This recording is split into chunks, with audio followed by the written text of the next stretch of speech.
Hello guys, আপনাদের দেখাচ্ছি।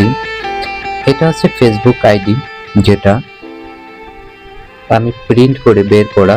আর এ পাশে যেটা দেখতে পাচ্ছেন, government of the people, Republic of Bangladesh, national board of revenue, অর্থাৎ টিন আইডি। টিন নাম্বারটা যাতে দেখা না যায় সেজন্য কিন্তু আমি ঘড়িটা দিয়ে রেখেছি। তো আপনাদের টিন খুলতে হলে কি কি করতে হবে দেখেন, এই তথ্যগুলো থাকে। তো আপনার ফেসবুক আইডির যখন পে আউট সেট আপটা করতে যাবেন, তখন কিন্তু এগুলা লাগবে। এটা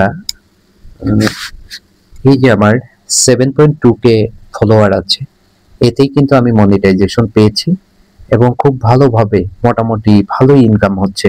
সুতরাং আপনারা ফেসবুক, ইউটিউব, অনলাইনে যে মাধ্যমগুলো পারেন কাজ করে যান। আপনাদের সবার জন্য শুভকামনা থাকলো। ধন্যবাদ।